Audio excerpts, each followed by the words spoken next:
देश में ट्रेन का वक्त पर ना पहुंचना अब एक आम समस्या बन चुकी है। वक्त वक्त पर ये मुद्दे उठते भी रहे हैं और ऐसा नहीं है कि ये हर मामले में होता है, लेकिन अमूमन ये देखा जाता है। रोजाना लाखों यात्री इससे प्रभावित भी होते हैं।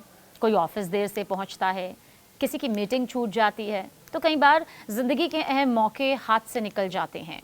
ज्यादातर लोग इसे किस्मत या सिस्टम की मजबूरी मानकर चुप हो जाते हैं, लेकिन जब ट्रेन की देरी किसी छात्र के पूरे भविष्य पर असर डाल दे तो ये सिर्फ असुविधा नहीं बल्कि गंभीर लापरवाही बन जाती है। उत्तर प्रदेश के बस्ती जिले से सामने आया ये मामला इसी सच्चाई को सामने लाता है, उजागर करता है। देखिए, बस्ती जिले के गांधीनगर पिकौरा बख्श मोहल्ले में रहने वाली समृद्धि सिंह एक छात्रा है।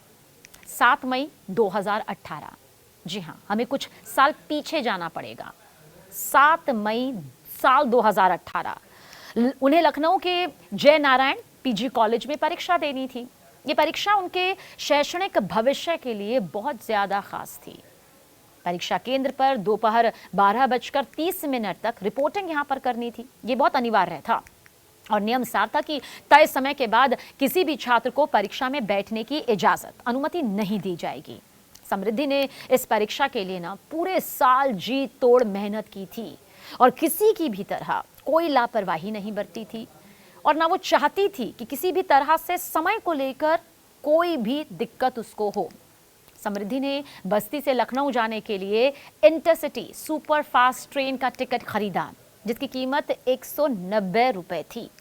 ट्रेन का निर्धारित समय सुबह 11 बजे लखनऊ के चारबाग स्टेशन पहुंचना था। अगर ट्रेन समय पर पहुंचती तो समृद्धि के पास परीक्षा केंद्र तक पहुंचने के लिए पूरा सही समय होता। उन्होंने अपनी पूरी योजना रेलवे के तय शेड्यूल के हिसाब से बनाई थी। समृद्धि को दरअसल पूरा भरोसा था कि वो समय पर परीक्षा केंद्र पहुंच जाएगी, लेकिन जिस ट्रेन को सुबह 11 बजे चारबाग पहुंचना था, वो ट्रेन दोपहर 1:34 पर पहुंची। यानी ट्रेन लगभग 2.5 घंटे की देरी से आई। और आप सोचिए, इस देरी की वजह से समृद्धि वक्त पर परीक्षा केंद्र नहीं पहुंच पाई और उन्हें परीक्षा में बैठने की इजाजत नहीं मिली।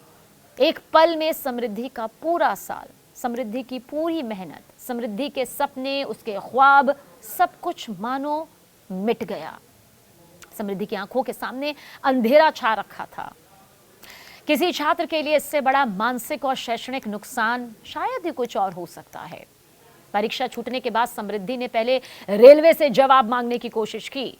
उन्होंने अपने अधिवक्ता प्रभाकर मिश्रा के माध्यम से रेलवे मंत्रालय, रेलवे के महाप्रबंधक और स्टेशन अधीक्षक को नोटिस भेजा। समृद्धि का मकसद सिर्फ ये जानना था कि ट्रेन इतनी देर क्यों हुई और उसकी जो क्षति यहाँ पर हुई है, जो खामियाजा समृद्धि को भुगतना पड़ा है, जो मेहनत उसकी जाया हुई है, उसकी जिम्मेदारी आखिर कौन लेगा। लेकिन रेलवे की तरफ से किसी भी नोटिस का कोई जवाब समृद्धि को नहीं दिया गया। जब उन्हें कहीं से न्याय की उम्मीद नहीं दिखी, तब समृद्धि ने 11 सितंबर 2018 को जिला उपभोक्ता आयोग में मुकदमा दायर कर दिया। ये समृद्धि की खींच नहीं थी, उसका गुस्सा नहीं था, उसका अधिकार था ये जानना कि जिसकी वजह से उसकी जिंदगी का ये महत्वपूर्ण पल, उसका भविष्य दांव पर लग गया, उसका जिम्मेदार आखिर कोई तो होगा। ये मामला अदालत में 7 साल से ज्यादा समय तक चला और देखिए, इस दौरान दोनों पक्षों को सुना गया और सभी तथ्यों की गहनता से जांच की गई।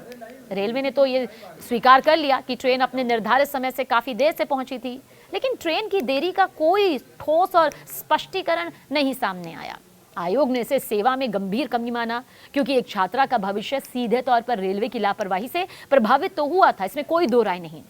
जिला उपभोक्ता आयोग के अध्यक्ष न्यायाधीश अमरजीत वर्मा और सदस्य अजय प्रकाश सिंह ने मामले की गंभीरता को समझते हुए रेलवे को दोषी ठहराया। आयोग ने अपने फैसले में कहा कि ट्रेन की देरी से समृद्धि को जो मानसिक, शैक्षणिक और भावनात्मक नुकसान हुआ, उसकी भरपाई जरूरी है। आयोग ने रेलवे को आदेश दिया कि वो समृद्धि सिंह को 9 लाख रुपए का मुआवजा दे।